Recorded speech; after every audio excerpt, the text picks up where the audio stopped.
Hello student. आज हम लोग जो डिस्कस करने वाले हैं वो 4 जनवरी 2023 के करंट अफेयर डिस्कस करने वाले हैं। जैसे कि आप यहाँ पे देख ही पा रहे हैं, हमारे इस वीडियो में हम लोग जो डिस्कस करते हैं वो डेली करंट अफेयर्स डिस्कस करते हैं, ठीक है।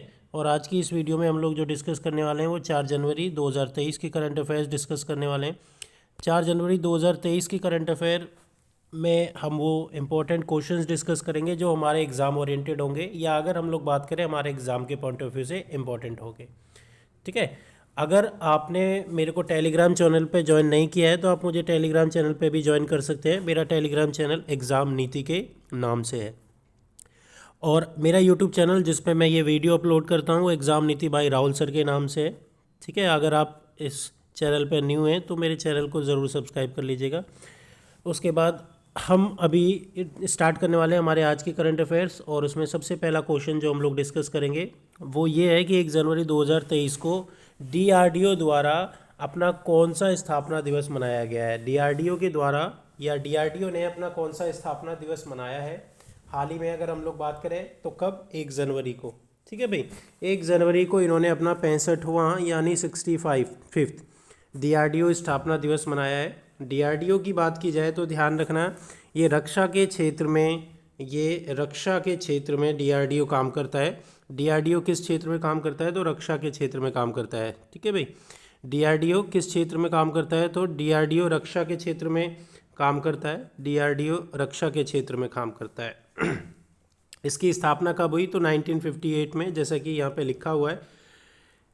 इसके अलावा अगर हम लोग बात करें, इसने सिर्फ 10 प्रयोगशालाओं के साथ ही अपने काम को स्टार्ट किया था, और उस समय इसे भारतीय सशस्त्र बल के लिए अत्याधुनिक क्षेत्र में प्रौद्योगिकी और डिज़ाइन और विकसित करने का काम सौंपा गया था। आज अगर हम लोग बात करें, डीआरडीओ बहुत फेमस संस्था है जिसके अंतर्गत हम अगर बात करें मिसाइल या डिफेंस के जितने भी प्रोटोकॉल्स या जितने भी, ध्यान रखना बेसिकली अगर हम मिसाइल की बात करें तो मिसाइल के लिए बहुत ज़्यादा फेमस है डीआरडीओ, ठीक है।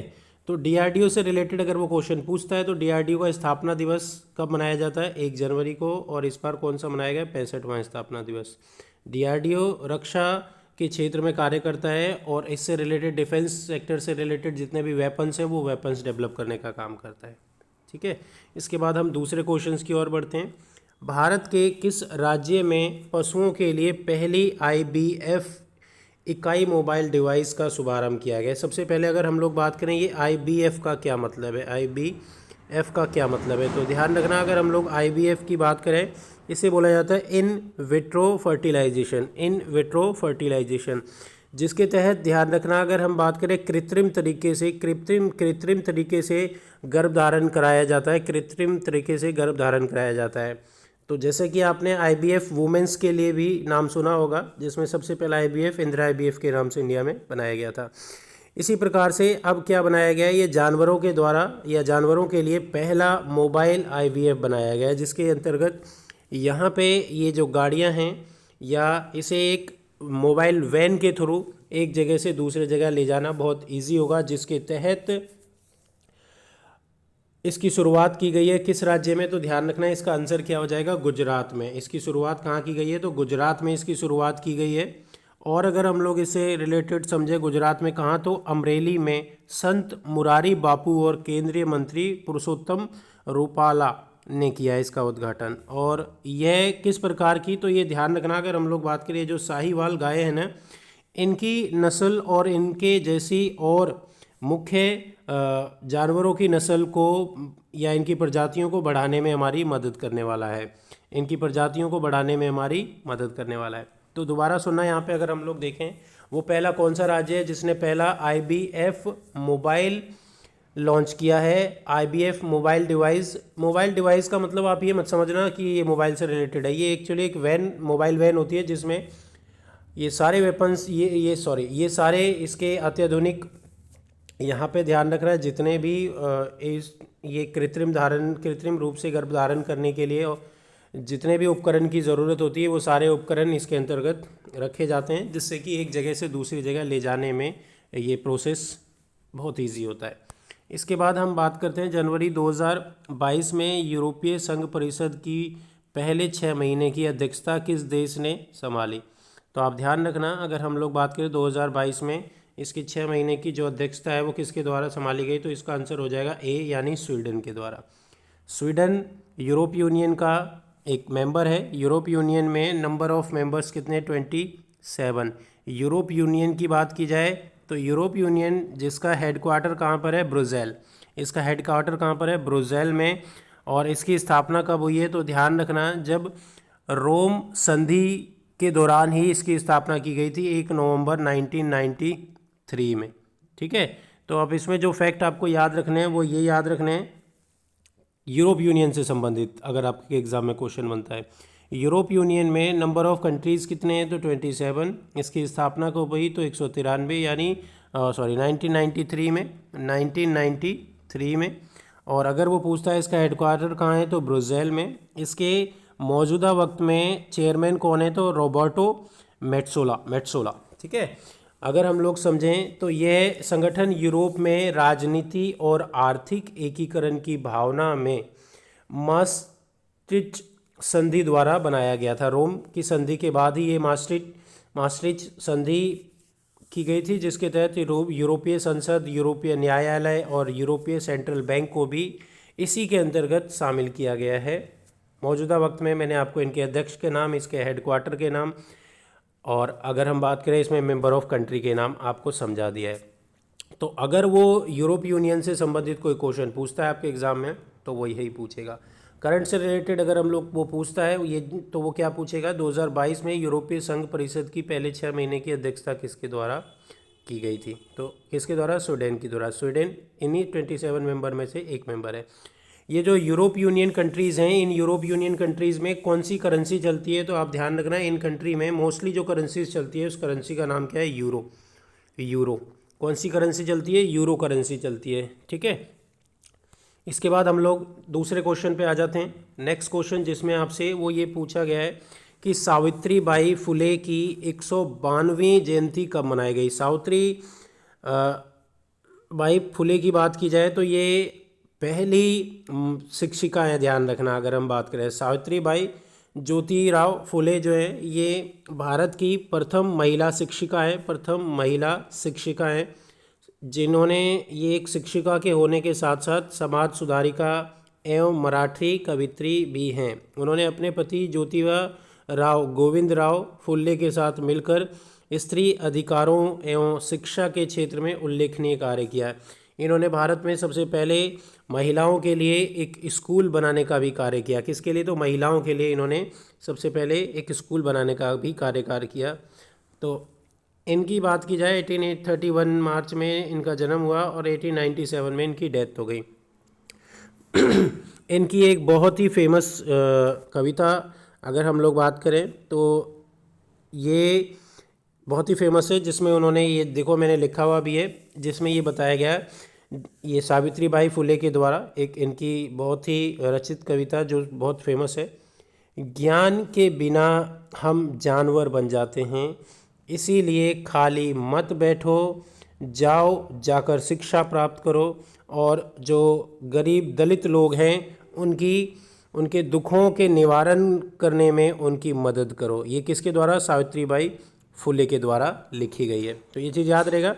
इनका जन्म दिवस जो है वो कब मनाया गया, तो आप ध्यान रखना 3 जनवरी को। ये कब मनाया गया, 3 जनवरी को प्रतिवर्ष। कब, तो 3 जनवरी को इसे सेलिब्रेट किया जाता है सावित्री बाई फुले के द्वारा। इनके हस्बैंड कौन है, ज्योतिराव गोविंदराव फुले। इसके बाद इससे इम्पोर्टेंट क्या हो गया, तो पहली महिला शिक्षिका है। ये ध्यान रखना, ये भी याद रखने वाली बात है, पहली महिला शिक्षिका।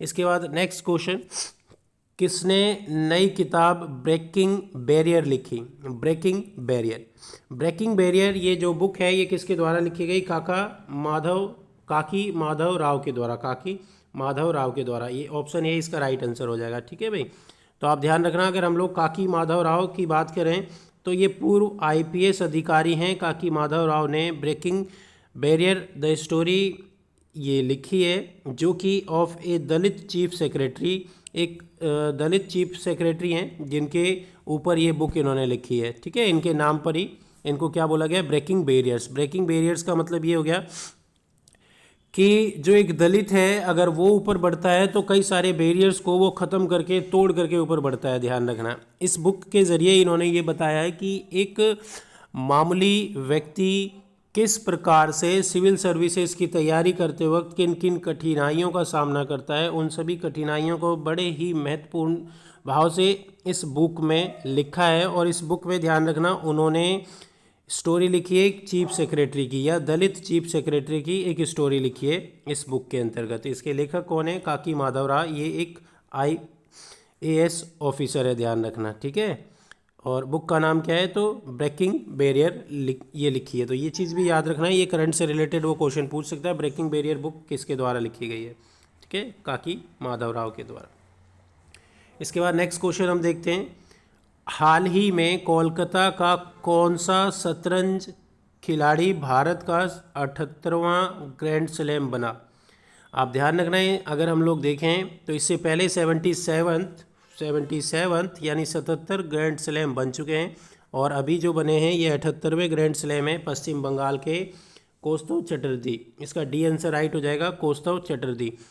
पश्चिम बंगाल के 19 वर्षीय कौस्तव चटर्जी ने नई दिल्ली में आयोजित MPL 59वीं राष्ट्रीय सीनियर शतरंज चैंपियनशिप 2022 में तीसरा और अंतिम GM मानदंड हासिल करने में भारत के 78वें ग्रैंड मास्टर बनने का काम किया है इन्होंने, ध्यान रखना। अच्छा, ग्रैंड मास्टर बनने के लिए आपको किस चीज़ की आवश्यकता होती है? तो ध्यान रखना, ग्रैंड मास्टर बनने के लिए खिलाड़ी को 3 ग्रैंड मास्टर मानदंड को हासिल करना होता है, ठीक है। 3 ग्रैंड मास्टर मानदंड को हासिल करना होता है। इसके अलावा लाइव रेटिंग जो है वो कितनी होनी चाहिए? 2500 ELO अंकों को भी हासिल करना आवश्यक है।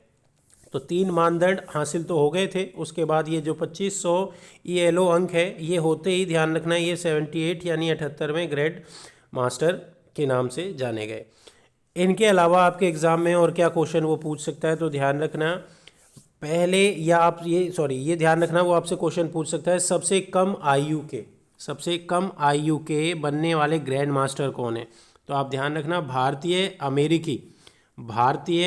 अमेरिकी मिश्रा दुनिया के सबसे कम उम्र के ग्रैंड मास्टर बने हैं। उनकी अगर हम बात करें तो वो केवल 12 साल 4 महीने 25 दिन, 12 साल ये लिखा हुआ है, ध्यान रखना नीचे, 12 साल 4 महीने और 25 दिनों के बिहाफ पे अगर हम लोग देखें तो आप समझना यहाँ पे अगर हम लोग समझें 12 साल 4 महीने और 25 दिन में ही ये ग्रैंड मास्टर बन गए। ध्यान रखना ये जो हम बात करें, ये जो पिक्चर लगी हुई है ये ध्यान रखना ये किसकी है? कौस्तव चटर्जी की, जो कि 78 ग्रैंड मास्टर है।